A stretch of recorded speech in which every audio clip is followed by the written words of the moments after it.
Ups and downs in life are very important to keep us going because a straight line, even in ECG, means we are not alive. This word is from India's most successful businessperson, industrialist, philanthropist, and former chairman of Tata Sons, Ratan Tata. The man who stands behind the worldwide Tata Group and takes it to the top. The man who is the recipient of two of the highest civilian awards of India, the Padma Vibhushan and Padma Bhushan. He is the one who is well known for business ethics and philanthropy throughout the world. So, hello everyone, you are listening Read Your Articles podcast, and I am your host Somo.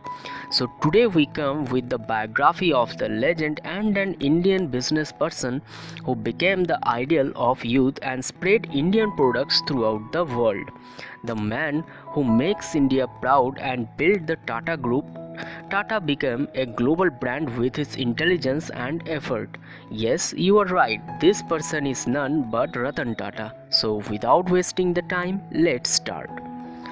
Ratan Tata, in full name Ratan Naval Tata, was born on December 28, 1937 in Mumbai, India. His father was Naval Tata and his mother was Sonu Tata. Ratan Tata's biological maternal grandmother was the sister of Hirabai Tata, who was the wife of Jamsetji Tata, the founder of the Tata Group. In 1948, when Ratan Tata was 10 years old, his parents decided to divorce and separated. After that, Ratan Tata was raised by his grandmother Nawajbhai Tata, who formally adopted him from J.N. Petit Percy orphanage. Ratan Tata's first language is Gujarati. Ratan Tata studied at Champion School, Mumbai till class 8, followed by the Cathedral and John Kernan School in Mumbai and also Bishop's Cotton School in Simla. Ratan Tata was interested in architecture. In 1959, he received a degree in architecture from Cornell University, USA. Ratan Tata started his career with a simple job on Tata Steel under the Tata Group in 1961. From 1961 to 1970, he worked in different sectors under the Tata Group. In 1970, he was then promoted to management and then he received the duty to manage a company under the Tata Group, Nelco, National Radio and Electronics. Nelco was on an economic slowdown. After a few years, Ratan Tata was able to manage Nelco and control its economic slowdown. Nelco's market share increases from 2 to 20%, but due to the economic slowdown of country, unfortunately Nelco shuts down. In 1975, Ratan Tata attended the 7-week advanced management program of Harvard Business School.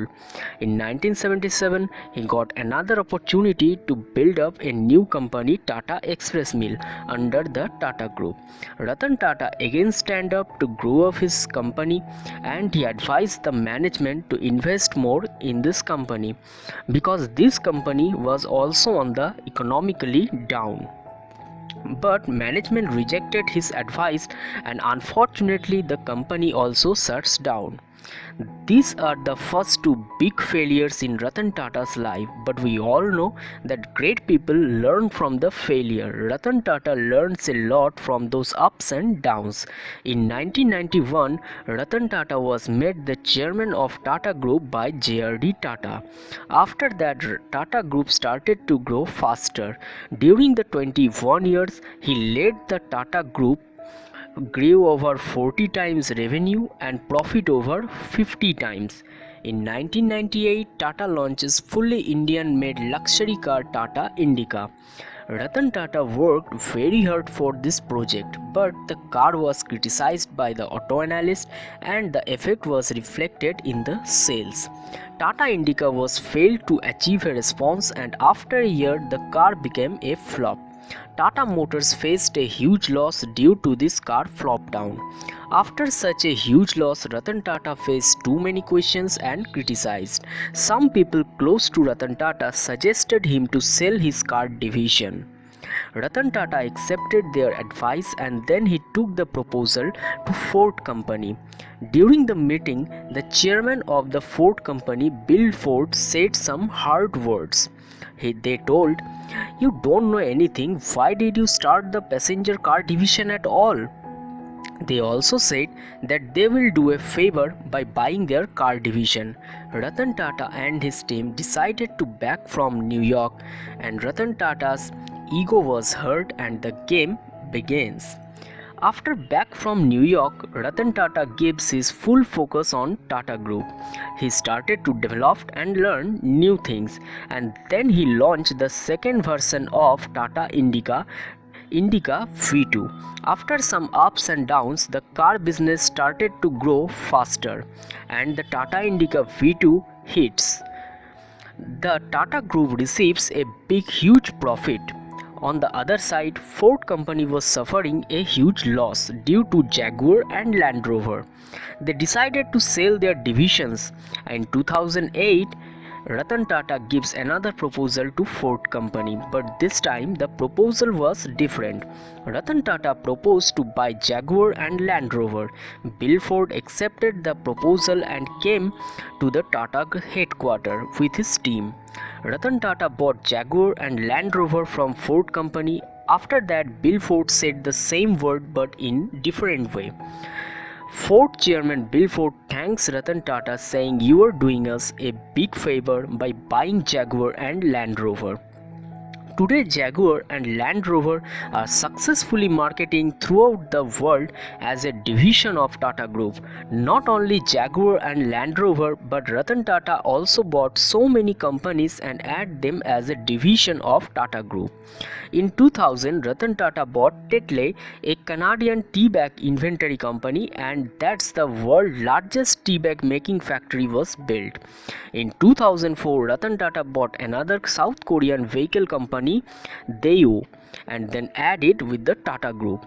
In 2007, Tata bought Chorus Group, a steel company, and Ratan Tata was always been a soft-hearted person. After launching the low-cost Tata Ace truck in 2005, Tata Motors began the development of an affordable passenger car. The car will be compact and affordable by all middle-class Indians. Thus, in 2008, Tata Motors launched a car Nano to fulfill the dream of having a car of a middle-class family.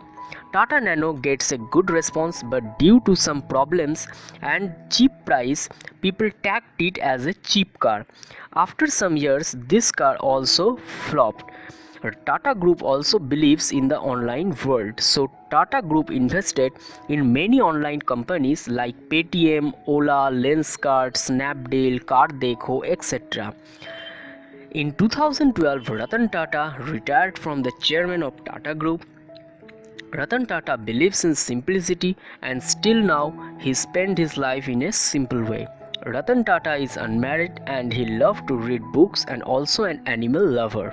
Today there are 100 plus companies under the Tata Group and operate in 150 plus countries. There are 7 lakh employees work under the Tata Group. The Tata Group is now successfully running throughout the world. But the main and interesting fact is Tata Group donated 66% profit to help people. If Ratan Tata wants, then he would be the richest person in the world, but due to his philanthropy, he takes the richest place in our heart. TCS, Tata Consultancy Service, has given the largest ever donation by a company to Carnegie Mellon University CMU for a facility to research in the cognitive system and autonomous vehicle. In 2014, Tata Group endowed the IIT Bombay and formed the Tata Center for Technology and Design TCTD to develop design and engineering principles suited to needs of people and communities with limited resources. Ratan Tata received the Padma Bhushan in 2000 and also received Padma Vibhushan in 2008. He also received many more awards from foreign, like the Honorary Doctors of Business Administration 2001 and Medal of Oriented Republic of Uruguay 2004, and etc. Many more. So this is the man who made India proud throughout the world. His life story motivates us all. The true legend in Indian history, and his name has now turned into a brand, Tata. Today Tata is available to fulfill every aspects and needs in life. Taj Hotel is one of the largest and luxurious hotels in India. It's impossible to cover up all stories of Ratan Tata and frame it on an hour. So that's all for today. Next day we bring another biography or story to you. If you like the video, then like, comment and share, and don't forget to subscribe us for the latest updates. Stay connected. Thank you for listening and being with us.